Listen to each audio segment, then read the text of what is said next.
몰카 범죄들이 카메라를 이렇게 찍고 있는 거예요. 제가 그냥 뭐 재미로 한번 찍었는데 불법 카메라 등 이용 촬영죄입니다. 실형이 당연히 떨어집니다. 얘만 보면 경기를 일으키는데 어떻게 가해자를 만나겠어요? 그 정도는 안 돼요. 택도 없어요. 그래서 물어봤습니다. 너무 이해가 안 돼서. 왜 화장실을 찍느냐? 남자 화장실 자변기 있는 칸막이에는 구멍이 뚫려 있거나 나사가 박아져 있거나 휴지로 구멍이 막아져 있는 듯한 것들이 많이 없나요? 지금 처음 들었습니다. 김 PD 말은 그러니까 꼭 카메라가 있진 않아서도 뭐 그렇게 구멍 뚫린 걸 본 적이 자주 본다는 말인가요? 늘 어딜 가나 있어요. 사유지를 제외하고 공공 화장실에 가면 그럼 제가 상상하는 거 이상으로 여성분들이 너무 무서울 것 같아요. 방금 처음 아신 거예요? 처음 알았어요. 물론 이제 오늘 준비를 하면서 막연하게 당연히 여성분들이 뭐 화장실 가고 할 때 좀 그런 거에 무섭겠다라는 생각을 했는데 훨씬 와닿네요. 몰카 범죄들이 정말 많은 것 같아요. 제가 맡은 이제 가장 기본적인 사건에 대해 설명드릴게요. 이게 공공장소, 지하철에서 다른 여자 사진을 찍다가 이제 걸려서 이제 가해자가 돼서 저를 찾아온 사건인데, A라는 저희 의뢰인이 있어요. 이게 맞은편에 B라는 이제 피해자가 있었었고, 이게 어떻게 처음에 발견이 됐냐면 그 A 옆에 앉으신 분이 느낌 이상해, 뭔가 느낌이 있으니까 카메라를 이렇게 찍고 있는 거예요. 잡고 신고를 한 거예요. 저희한테 오신 의뢰인분은 이게 굉장히 중범죄라고 인식하고 있어서 반성도 많이 하고 피해자하고 합의도 하고 이렇게 해서 기소 유예가 나오긴 했습니다. 근데 사실 변호사로서 제일 답답한 게 뭐냐면, 진짜 이 성범죄, 특히 몰카 관련된 범죄 문의를 받으면 일단 가해자가 이게 대단한 범죄라고 생각하지 않아요. 그냥 제가 재미로 한번 찍었는데 자꾸 경찰서에 오라고 하네요. 약간 뭐 이렇습니다. 그러니까 다른 범죄들은 처음부터 변호사님 제가 뭐 이렇게 했는데 이거 어떡하죠?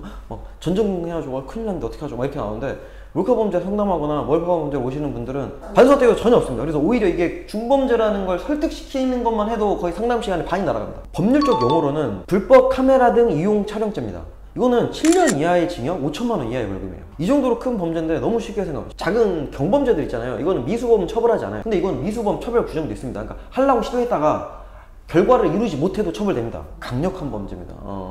네, 불법 촬영이 중대 범죄라고 하셨는데 방금 의뢰인분은 기소유예를 받으셨다고요? 제가 그냥 잘해서 기소유예 나갔어요 이렇게 말하고 싶지만, 네. 제가 편하게 불법 촬영죄라고 할게요. 몰카는 너무 그냥 몰카 이런 느낌이라서. 불법 촬영죄는 이제 횟수, 또 방법, 촬영 부위, 합의 여부, 그다음 반성 여부, 이제 이거에 따라서 굉장히 많이 다양하게 갈립니다. 저희 의뢰인 같은 경우에는 이제 최초 촬영이기도 했고 반성의 태도가 확연했기 때문에 이제 기소유예가 나온 거고요.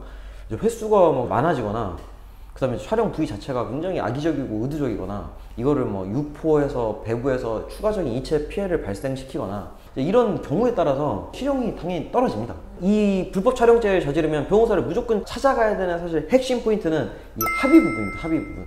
왜냐면 감정이 많이 녹아있는 범죄이기 때문에 당사자가 피해자랑 합의하는 게 쉽지가 않아요. 근데 합의 여부는 정말 형량에서는 가장 중요한 요소 중에 하나거든요. 다른 범죄보다 성범죄는 피해자가 가해자를 만나려고 하지도 않습니다. 이미 그 만나는 것 자체가 하나의 2차 가해가 됩니다. 얘만 보면 경기를 일으키는데 어떻게 가해자를 만나겠어요? 만날 수가 없으니까 합의를 할 수가 없는 거예요. 변호사님이 뭐 대리해서 연락을 한다고 해도 제가 피해자라도 연락 안 받을 것 같아요.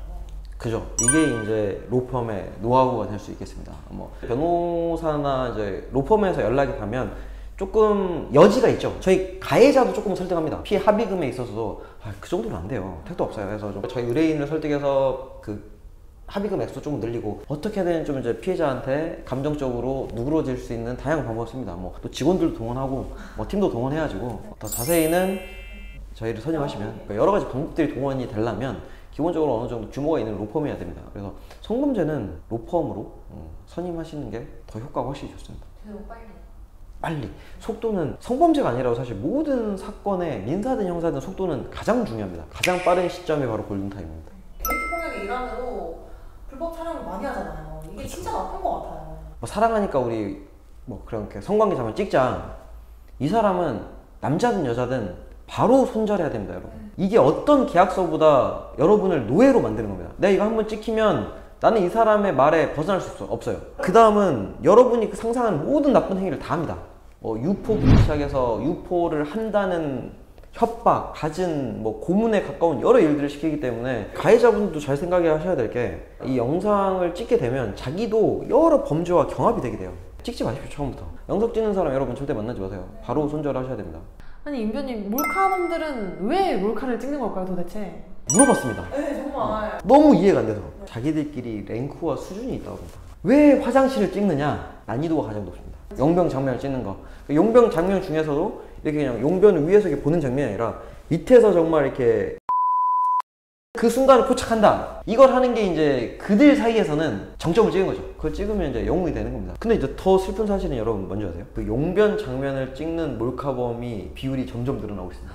이 커뮤니티가 점점 커지고 있는 거예요. 부끄럽고 슬픈데 좀 특히 화장실 몰카 같은 경우에는 거의 우리나라에만 존재합니다. 찾아보면 영어로도 그냥 몰카입니다. 우리나라 먹방처럼 완전 한국에서만 전투적으로 일어나고 있어요. 몰카가. 그러니까 정상적인 게 아니죠. 그러니까 인류 보편적인 현상이 아닙니다, 여러분. 절대로 그 길로 나가지 마세요. 그리고 이제 이에 부수된 뭐 전자팔찌라든지 신상공개라든지 이런 게 있으니까 절대 하지 말라고 변호사님들도 좀 설득을 해야 돼요.